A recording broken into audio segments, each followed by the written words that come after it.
আমরা চাই শহীদ জিয়াউর রহমানকে স্বাধীনতার ঘোষক হিসাবে স্বীকৃতি দেওয়া হোক। 1971 সালে যেই কণ্ঠটি শুনে আমরা সবাই প্রকম্পিত হয়েছিলাম, সেই কণ্ঠটি ছিল শহীদ প্রেসিডেন্ট জিয়াউর রহমান। কালুরঘাট বেতার কেন্দ্র থেকে যেই কণ্ঠটি শুনে পুরো বাংলাদেশ যুদ্ধের যে একটি ধামামা চলছিল, সেই কণ্ঠটি ছিল শহীদ প্রেসিডেন্ট জিয়াউর রহমানের। আমরা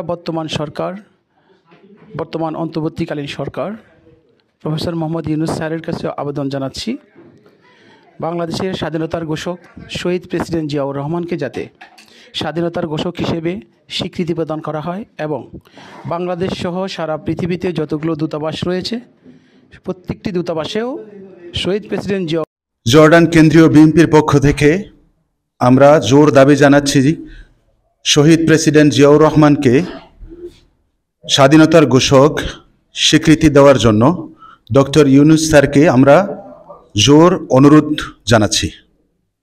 আমরা সকল প্রবাসী মিলে একটাই দাবি জানাচ্ছি, বাংলাদেশ সরকার, বর্তমান সরকার যে ডক্টর মোহাম্মদ ইউনূস স্যারকে বিনীতভাবে অনুরোধ করে বলছি, আমাদের যে প্রেসিডেন্ট জিয়াউর রহমানকে স্বাধীনতা ঘোষক হিসেবে স্বীকৃতি দেওয়া হোক, এটাই আমাদের সকলের দাবি। দলের পক্ষ থেকে ডক্টর ইউনূস স্যারকে গভীরভাবে অভিনন্দন জানানো হচ্ছে।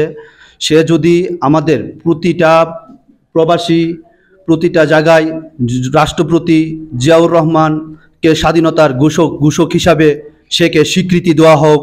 আর আমরা দলীয়ভাবে সকলেই চাই রাষ্ট্রপতি জিয়াউর রহমানকে স্বাধীনতার ঘোষক হিসাবে সেকে স্বীকৃতি দেওয়া হোক।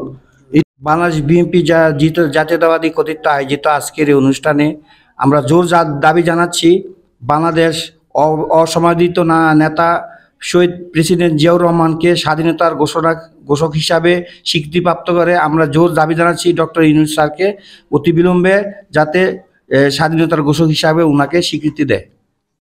আমরা জর্ডান জাতীয়তা পার্টি বিএনপির পক্ষ থেকে দাবি করতেছি, শহীদ জিয়াউর রহমানকে স্বাধীনতার ঘোষক হিসাবে স্বীকৃতি দেওয়া হোক।